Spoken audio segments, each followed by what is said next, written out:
Hello, this is Virtualis to Chess Noob, learning and having fun with chess. I've been doing really well against the Scotch game recently, ever since I discovered the Steinitz variation, and I've made a few videos on that already. And just to show you on sort of chess.com's Explorer, looking at my games, the Scotch game, of course, starts with e4, e5, knight f3, knight c6, and then d4, the Scotch game. Captures, captures, and let's now look at it from my perspective as black. And in this position, this is the Steinitz variation, where the queen goes to h4. And I am now 8 games out of 8, 100% win. It's really quite extraordinary. I don't think I've ever had as good a result with a particular line. Now you can see that I previously played the classical variation, which is where you play bishop to c4. And here, white wins basically 60% of the time. I lose most games. Now I've only played a couple of games of the Schmidt, half and half, and I had one funny game where I just straight up took the knight and I managed to win that. But the Steinitz variation, yes, Steinitz, not Steinitz. I was corrected by somebody who commented on my last video. The Steinitz variation, 100%. And basically it goes like this. And in almost all games, the opponent plays this particular line. So knight to c3, and then bishop to b4, beginning of the modern defense. Now, the last two games, the games 7 and 8, where again I both had wins, these were really, really interesting, fun games. Let's go take a look. So let's have a look at the first game. So this game, not the most accurate game, and in fact I make a blunder in the middle game, and my opponent has a massive advantage. But I managed to do something very, very tricky, very sneaky right at the end, where I get my win. Let's have a look at the analysis now.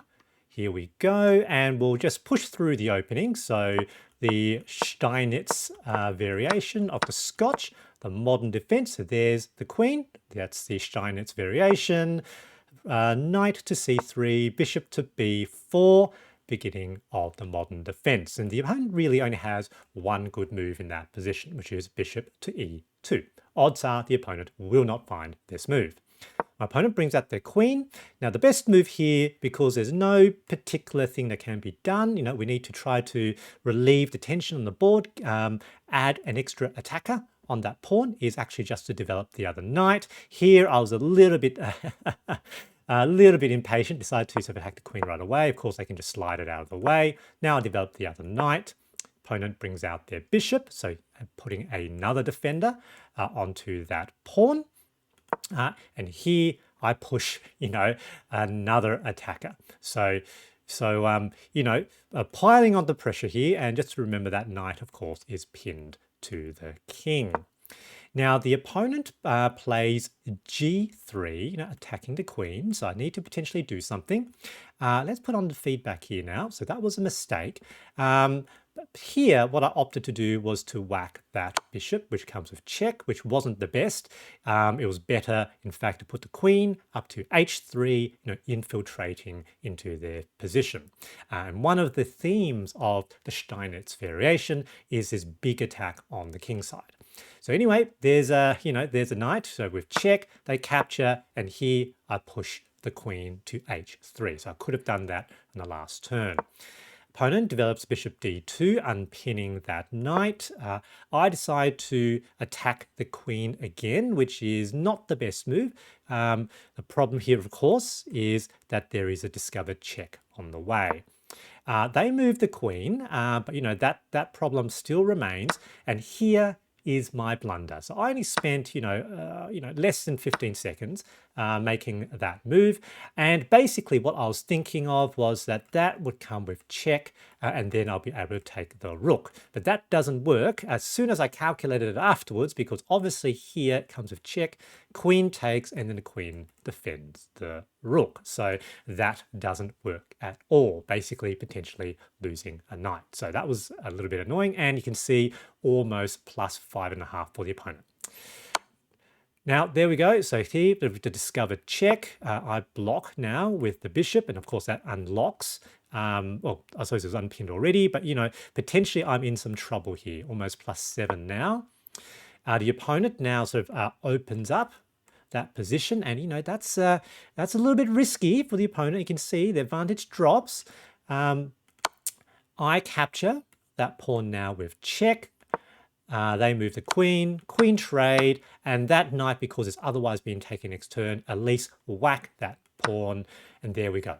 So I am now a piece down, but I do have some advantages. So again, as I said, one of the themes of the Steinitz variation is a big attack on the opponent's king and king side, and that king is now stuck, sort of kind of without any of the pawns as defenders. But my attack now has fizzled out, so I am in some big trouble. I developed my my bishop, so potentially I need to castle one way or the other, I thought. Opponent now does a very good move, pinning my bishop to my king, and the problem, of course, is I can't even castle now without losing that piece. So free pawn, I thought, look, let's just take it. Bishop there, and here I saw a potential trick. So I thought the opponent would probably want to take. And if they take, I could open up that f-file. And then if I short castles, that comes with check. And that might get me out of this bind with the bishop being pinned. Will it work? Captures? It did work. Take back. And now seemingly a good move, from a heuristic, placing pressure onto the pinned piece. But in this case, it doesn't work. And you can see a blunder, almost minus 6, because the next move, castles, great move, comes with check. They must either move their king or block. Either way, that will be taken. If they move the king, which I think is the best move, then I get to take their bishop. Then we have where I have a bishop for a knight. I still have both rooks. King is in a precarious position. I have more pawns. And so my opponent, he opted to resign. Good game, GG. Let's have a look at the second game. Let's have a quick look review at game 2. And you can see, again, not a super accurate game. And certainly I had a blunder where my opponent could have had an advantage, but managed to get the win over a fairly short game. Let's move on now to the analysis. And again, let's breathe through quickly go through the opening.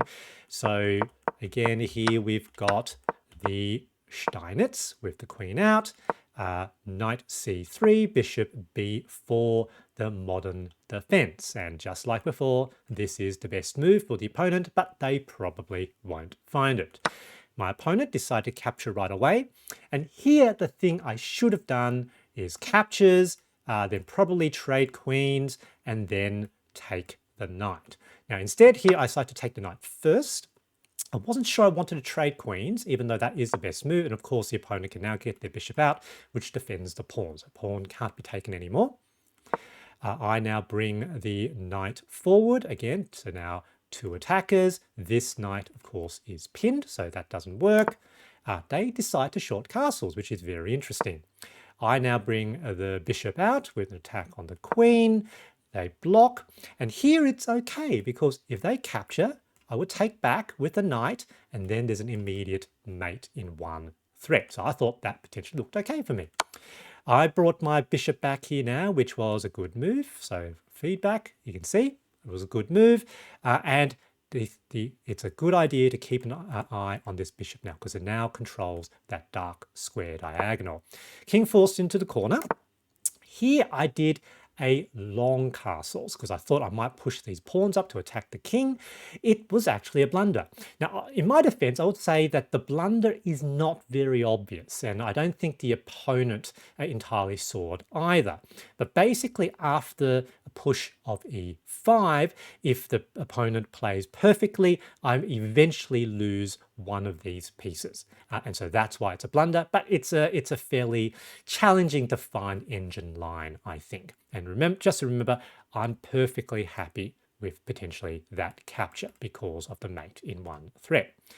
Now, e5 means that that knight has to move. So I decide to move it to h5, and potentially the knight can go here because remember, this pawn is pinned to the king. And again, that's another bit of the puzzle to remember.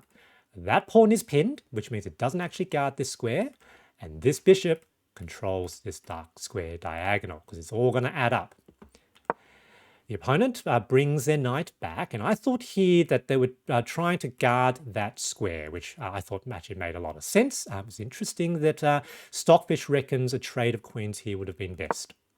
I bring my bishop out of the way, given that there is no sort of potential advantage there anymore. The opponent pushes g3. Do you remember the last game? What did we need to do? That's right, queen to h3. And just to take note now that if the knight now captures or gets to g3, the queen controls this square. This pawn is not defending because it's pinned to the king, and this bishop controls this diagonal. So if the knight can capture the pawn, if there's no another defender, if that knight wasn't there, it is checkmate. My opponent now makes a mistake. I think they forgot that the knight had to defend that square, looking potentially to attack the queen. So, ostensibly, I think they were thinking, oh, look, no, it's going to be a forced trade. They get to develop their bishop. But no, that was a mate in one. Knight goes forward, checkmate. Good game, GG. There is one big takeaway from this game. The single most important priority in chess is king safety. I hope you enjoyed this video, and thanks for watching.